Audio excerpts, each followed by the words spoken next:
Vous écoutez Quartier d'affaires, le podcast dédié au monde de l'entreprise. Podcast dans lequel vous retrouvez des interviews de professionnels membres de l'AEM, l'association des entreprises de Montrouge et des Hauts-de-Seine-Sud.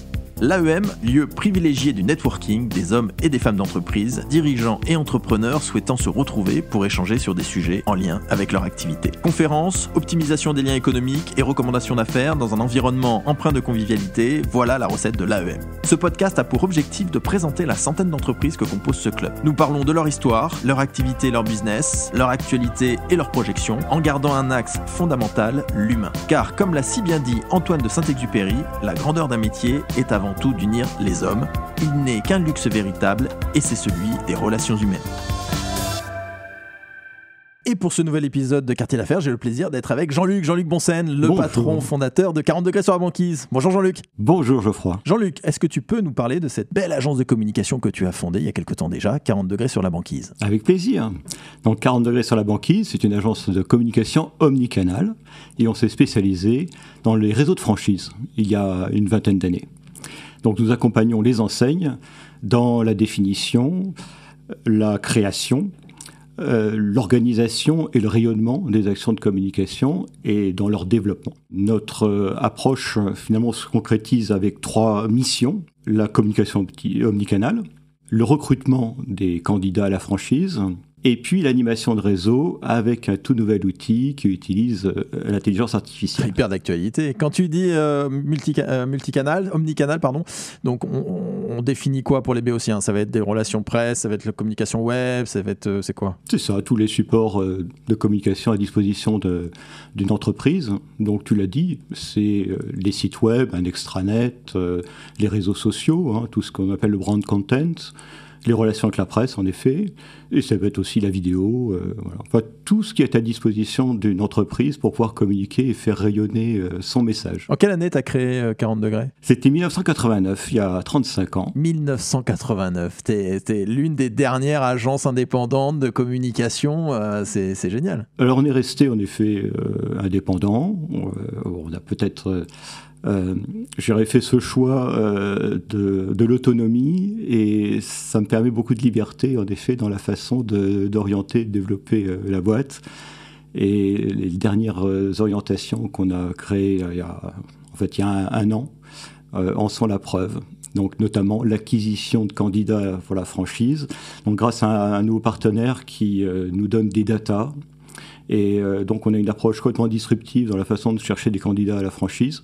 Personne d'autre ne fait ça parce que donc nous on s'appuie sur des datas sur la connaissance finalement des rues commerçantes, de qui les animent, des propriétaires des locaux, okay. Et donc tous les profils de ces gens-là. Donc on va plutôt que de dire simplement on recherche des candidats de franchise et puis on va sur les sites spécialisés habituels où on fait de la pub classiquement à partir de son site ou des réseaux.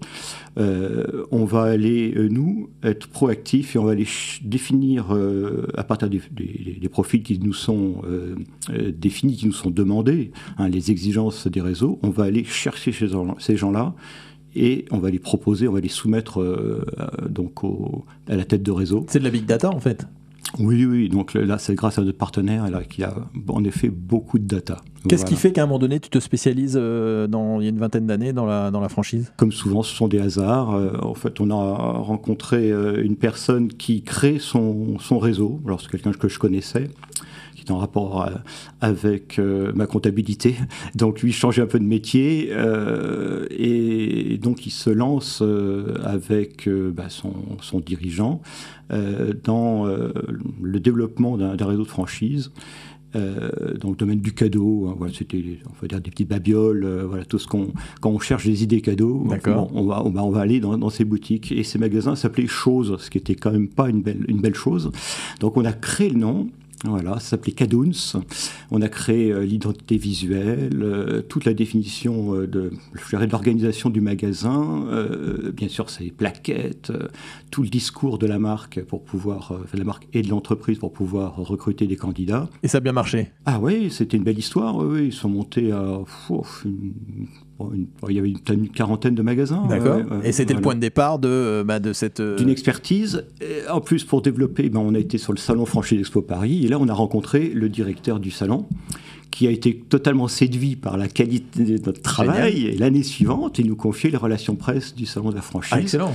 Et donc, du coup, là, on est arrivé... En termes de légitimité, là, ça y est, c'était parti, quoi. Et ben, donc les franchises sont venues à nous, Bien parce sûr. on arrivait avec des nouveaux outils, était très en avance sur le web. On avait des outils pour faire des relations de presse, que les gens n'avaient pas, notamment tout ce qui était l'emailing. Donc on savait faire du tracking des ouvertures par les journalistes, donc on savait qui avait ouvert. Et oui, il y a 20 ans, ça, faut se rappeler que savait c'était pas relancer. évident, quoi. Et oui, bon, voilà, c'était il y a 20 ans.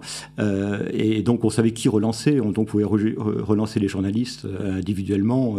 On perdait pas de temps, on savait qui relancer, puisqu'on ne relançait que les gens qui s'étaient déjà intéressés à notre communiqué de presse. Voilà. Tu es spécialisé, ça veut dire que tu ne fais plus que ça, ou c'est une spécialité, la franchise, où tu as d'autres clients qui ne sont c'est pas exclusif, en effet. D'accord, ok. On a pas mal. On peut faire appel à toi aussi, comme tu es omnicanal pour de la communication, d'une entité. On a un gros 600 fruits et légumes, c'est très varié. D'accord, ok. On a une très grosse association qui réunit les plus gros éditeurs français de logiciels, de paie et RH. On est dans la variété, ça, on se fait plaisir aussi. Ça fait partie de la créativité que l'on déploie. Le fait de pouvoir intervenir dans des secteurs très variés, c'est aussi un plaisir. Excellent. Et une preuve d'indépendance également. Pour mieux te connaître, Jean-Luc, on va faire une petite chronique. Ça va être la chronique Best Place. C'est très fin, ça se mange sans faim.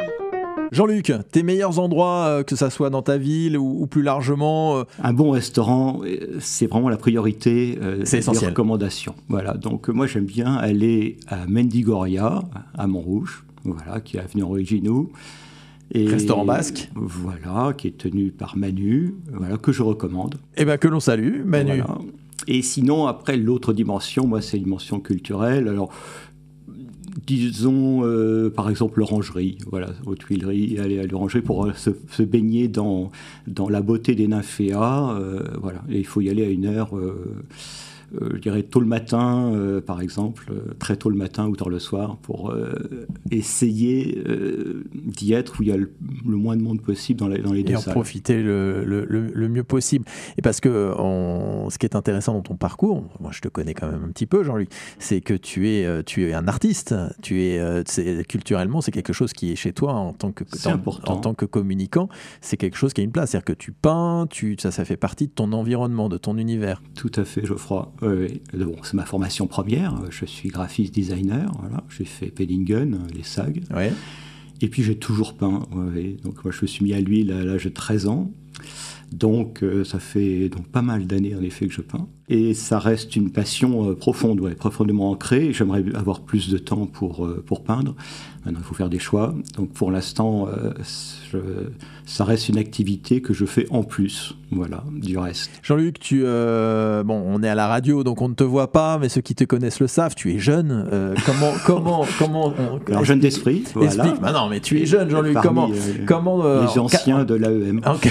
En 89, tu crées. Mais t'as quel âge quand tu crées en 89 cette société ? Eh ben, c'est après mes études, j'avais 25 ans. Oui, voilà, c'est ça. T'as créé quand même très jeune. Et ce qui est beau, c'est la temporalité. C'est-à-dire qu'il y a une pérennisation du sujet. La 40 degrés sur la banquise qui existe depuis 89, une entreprise, une agence, d'autant plus dans l'univers de la communication, avec tous les bouleversements qu'il y a eu depuis 89, l'arrivée d'Internet, aujourd'hui on va en parler, l'intelligence artificielle. Ouais. Quel est le secret ? Comment tu as fait pour durer comme ça ? C'est quoi la formule magique ? Alors, je ne sais pas si j'ai un conseil à donner à ce sujet. Moi, surtout, ce qui est important, je crois que c'est l'envie, c'est la motivation, et surtout aussi le désir de se renouveler. C'est-à-dire que je pense que j'ai le goût de l'innovation. Quand on a créé l'agence, j'avais deux visions. La première, c'était de mettre en œuvre justement les nouvelles technologies, parce que c'était le début de la PAO, de la CAO, voilà, de tout ce qui était l'utilisation de l'ordinateur. C'est fou, mais c'est à 35 ans. Ouais. Et à 35 ans, avoir un ordinateur sur son bureau, c'était pas évident.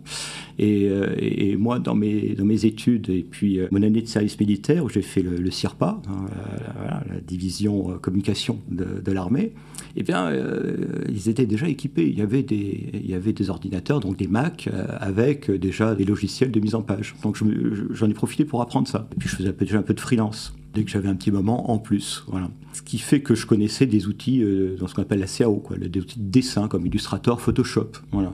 Donc avec cette maîtrise-là, on était déjà avec une avance technologique que n'avaient pas les autres agences, même beaucoup plus grosses ou plus anciennes. Donc on arrivait avec des nouvelles approches, des nouveaux outils. C'est grâce à ton service militaire en fait. Ouais, on va dire ça.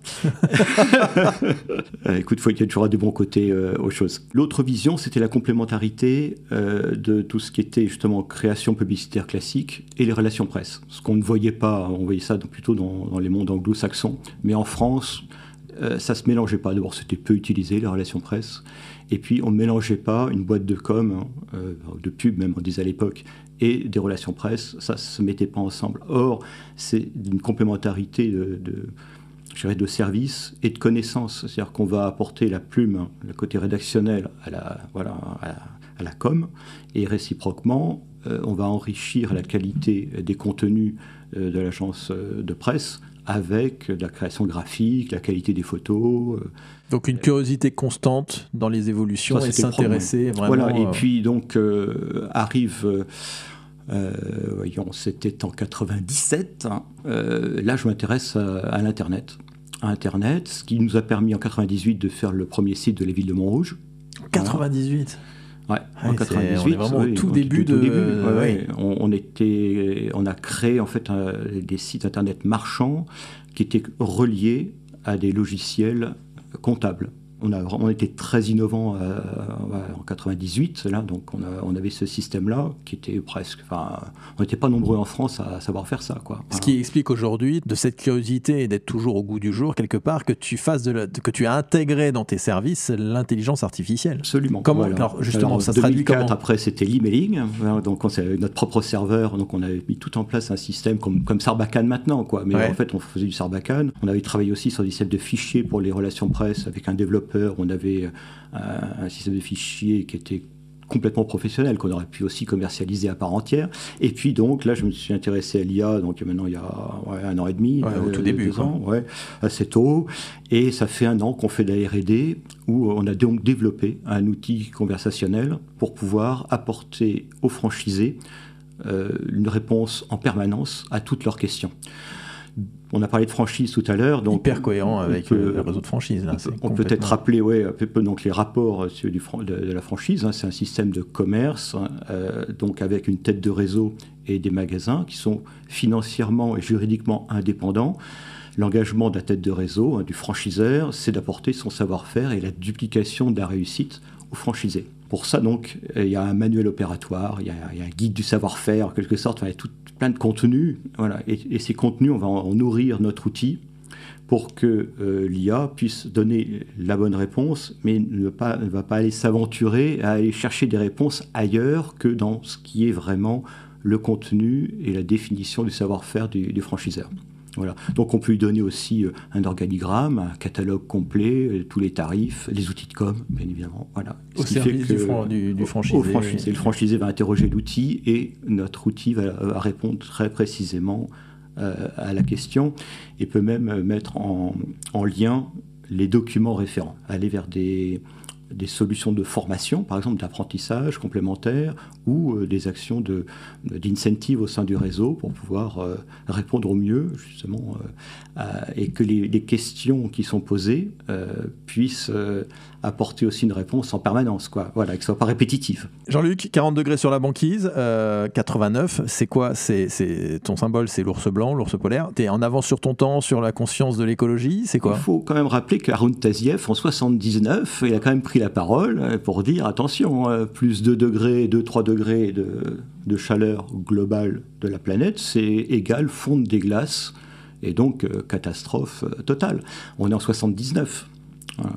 Donc, en 89, on est encore sensibilisé à ça, mais pas tout le monde, c'est vrai. Ouais. Moi, je me suis toujours intéressé à la problématique d'environnement. Donc, il y avait tout un courant quand même où on voulait respecter la nature. On était déjà conscient de cette dérive de consommation. Donc, j'ai voulu faire ce clin d'œil en créant ma boîte. C'était aussi le fait de montrer déjà l'éventail de services, c'est-à-dire du très chaud au très froid aussi. Voilà. Et puis de faire preuve d'originalité dans le nom, parce que On nous demande quand même aussi d'être disruptif. Oui, surtout à l'époque, les agences de com, c'était quand même les années 80, c'était le... Ah bah oui, puis c'était que des sigles. Hein. Ouais. C'était BDDP, Ouais, HCM, voilà, c'est ça, ouais. voilà. Bon, les gens étaient très égocentrés ils mettaient leur nom, hein, voilà. Donc j'aurais pu être BBB et voilà, bon, GLB. Bonsen & Co. Voilà, enfin bon, je pense aucun que... intérêt. Voilà. Et bah t'as fait la... Preuve de créativité, 40 degrés sur la banquise. Ça a plutôt bien fonctionné parce que les gens s'en souviennent en général. Jean-Luc, si on veut te trouver, c'est le site internet. Bien sûr. 40 degrés sur la banquise. Tu l'écris comment ? Banquise.com. Banquise.com, tout simplement. Dans les premiers, la liste était assez ouverte. C'est toi qui as le nom de domaine. Donc j'ai pris Banquise.com. Banquise.com, c'est beau ça.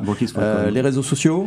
Oui, voilà. Et puis LinkedIn. On fait un petit message sur Jean-Luc LinkedIn. Bonsen, BENCE2NE. C'est ça. Bonsen Jean-Luc. On te trouve sur LinkedIn et sur le site internet banquise.com. Merci beaucoup. Merci Jean-Luc. Nous espérons que cet épisode vous a plu. Retrouvez-nous sur votre plateforme de streaming préférée. Si vous avez aimé ce podcast, notez-le, 5 étoiles c'est mieux, et partagez-le. Si vous êtes une entreprise montrougienne ou des Hauts-de-Seine-Sud, visitez le site internet de l'AEM, www.entrepriseaupluriel-montrouge.net, ainsi que ses réseaux sociaux. À très vite pour le prochain épisode du podcast de l'AEM.